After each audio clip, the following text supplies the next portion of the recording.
All right, Rick M. the GM here. So here's my thing, and I'll say this. I know some of you will say, well, okay, Rick, you're just kind of going through it. No, I'm not going through the book, because if I did, I would just be telling you lock stock. I'm giving you a flavor for what these realms in the Inner Sea are like, and how they're vastly different. Honestly, and Faerun had some differences, and so did Greyhawk. Both good realms. Played them, grew up with them, loved them. There is probably a handful of other realms that I like that are done by third parties. And again, Purple Duck does a great one. Again, absolutely, without a shadow of a doubt, Kobold Press does a great one with Midgard. There are some other ones, third-party wise, that I've seen that I've liked. So again, I don't want to limit anybody's stuff. I'm just saying, when it comes to diversity, Paizo really thought this out. And they assigned people to these areas to develop them and make them their babies. And that's one of the things I really love about it, is that you can see that in the diversity of this world. But yet it all cohesively, historically comes together and culminates. But it gives you a lot of freedom as a GM and a DM to twist it any way you want. Do you not want this? Then don't go here. Do you not want this? Then don't go here. It's not all Euro culture. That's one of the things I think that hit me the most. It's not all based on a European type of realm. Now, Midgard is, with the exception of the southern continent. Midgard is very much a European or Eastern European kind of micmash with Nordics up north. That's okay. I like it, but I want a world that is very unique and different, and this gives you that. The Chelish are more like the Italians. The Taldorans are more like the Spanish. The Galcians are more like the French. But then after that, you get out there, and it's very uniquely different depending on where you go. And how the rules are, and who the ruling, whether it's a matriarchy, patriarchy, chaos, fiefdom, it's very differently flavored across the board. Every country is uniquely different. And speaking of which, we're going to start with Brevoy. Love Brevoy. Now, Iobaria, unfortunately, I won't get into a lot, but there are things on Iobaria that is really neat. It is kind of similar and yet different from Brevoy. Brevoy has much more of the Slavic Northern European feel to it, but yet it's kind of uniquely different. There are so many different Kelid kings that have, or Hallet kings that have ruled here, as well as some influence from the Ulfen and the Varishian tribes that came over this way. You've got two different countries that came together to be Brevoy. And Brevoy, Neustetten is the capital of Brevoy. However, Rostov and Rostland was its own entity before. So, again, Rostov down on here in the south. Neustetten is up here, a little bit more to the north. There was a conquering force that came in from Iobaria that meshed them all together. The Iobarian barbarians came down, and Iobaria is up here. I had my characters play in it in one of the Reign of Winter touches a little bit on Iobaria and gives you a gazetteer on Iobaria and what's happened there. Brevoy has grown up into kind of a northern harshland culture. They've got two noble houses with Rostov and Brevoy that fight each other. There is a king of sort. There's a king regent, Nolesk Sertova. And again, you can see the Varishian influence, the Slavic influence. And he rules, but yet there's a lot going on. It's kind of a conqueror line. They state that they're out of the Iobarian conquerors, yet there's a lot of dissension between the two. And so you get a lot of different kind of flavors. You have a pirate kingdom that sits on the lake. You've got the royalty and the royal houses of Brevoy that kind of sit in this area right in here. Okay? And all in this area. You do have your guards and your different things. You've got forests with the Grosveney Forest. You've got mountains. And there's mobile families. There's house. They have all the houses, which is great. And you can add more houses if you want. But they got House Gares, House Lebeda, House Lodovka, House Medyev, House Orlovsky, House Rogarvia, and House Sertova. So the different ruling houses have influences and have cities. Supposedly, the battle here at Lake Revkol was where the Whispering Tyrant battled Erodin, the living god, and where his shield was shattered. So there's a lot of intrigue in this area. There's a lot of primalist. Whitebreak is on the Lake of Mists and Veils. And I believe, I got to do my research a little bit more into this because I haven't played a lot in Brevoy. But one of the two lakes holds supposedly pieces of Erodin's shield, the relic of shield. So supposedly there's a lot of things in there. There's a lot of dragons in this realm in the norms.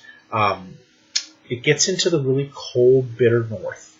But it's not the Ulfin type of blonde-haired, blue-eyed, or red-haired, green-eyed barbarians. It's very different mix in this area. So Brevoy holds a lot of intrigues. They also have the Sword Lords of Aldori, which are the sword school, the Aldori sword school, and the Aldori swords are supposedly some of the best martial sword fighters in the whole of Golarion, supposedly. Now next is Numenera. Numera. Oh, Numeria.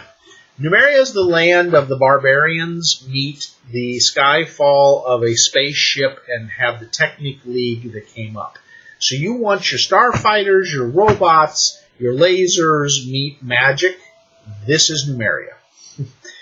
You can find all the above in there. And in fact, if you want to find adamantine or sky metal, best place to go.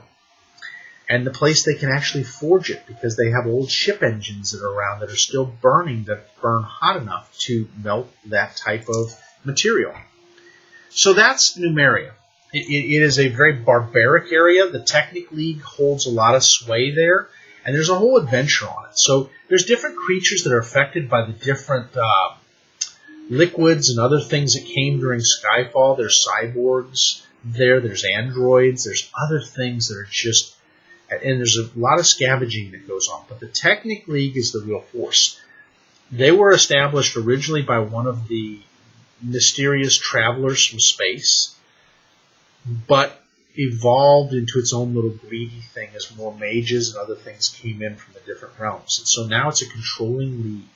And supposedly the king bows to them, of the Hallett barbarians that are there, but it's an uneasy alliance. So there's a lot going on.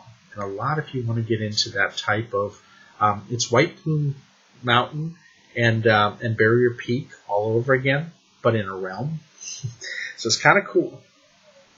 Mendev, the Crusaders of Mendev. The Crusaders of Mendev are part of all the different Chelish and Taldoran and other Crusaders that came together to fight what was Sarkaris and the Whirlwind, which are next door. And I can't say one without the other. The Mendev is the land of the Crusaders. And so as you get into this realm, you're going to deal with a lot of Crusaders and different people that are there. There we go. The Mendevian Crusader. And there's Mendev. All I can say is this. The Whirlwind and its influence and the Scary, the demon lord that wants to take it over, he wants to break out and destroy the Crusaders, but he's done it in a very deceitful way. He's gotten Baphomet to help him and really poison the minds of the Crusaders. And it's kind of a poison that just seeps in and destroys morale. So keep that in mind. It is one of those type of realms that it's a sad group of Crusaders out of Narrow Cyan and Starkeep and some of the other areas, and they keep a vigilant watch to fight off the influence of the demons trying to branch out. Now, Ustalav helps them, as does Belkacem. They do not want these demons to get out and go other places. So it is an alliance. Last Wall is even involved, and Last Wall sends up a lot of crusaders to help with the Mendevians. So Taldor sends people up there. The Chelish Empire does, the Hell Knights, a lot of other orders to try to stave back the darkness that is and chaos trying to come out of the Whirlwind, which we'll go to next. The Whirlwind used to be a great empire. It was an empire that had a capital city like no other.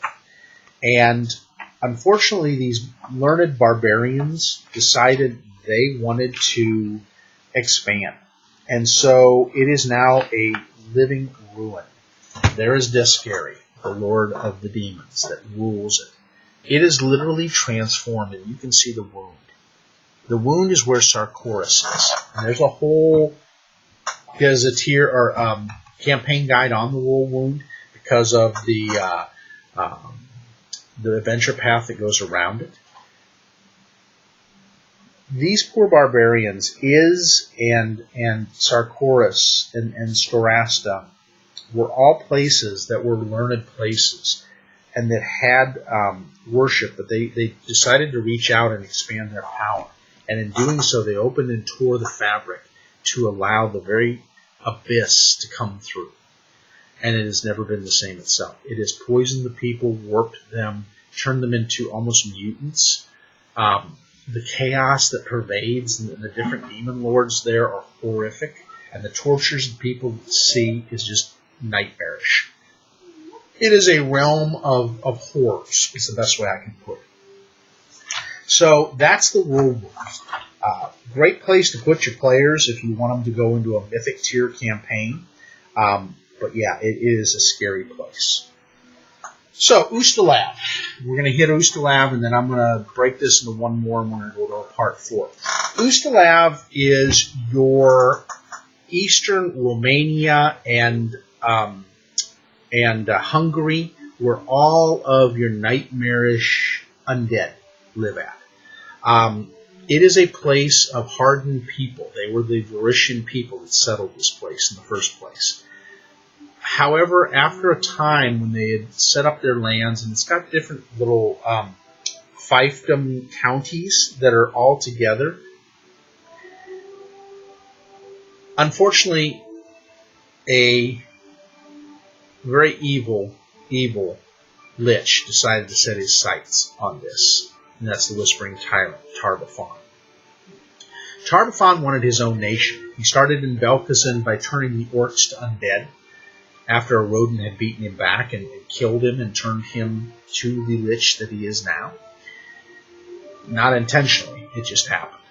As part of the plan, they believe, of the Whispering Tyrant. He, in turn, led his army in to crush Veerholt and what is it, Vorlich, I think was the other part.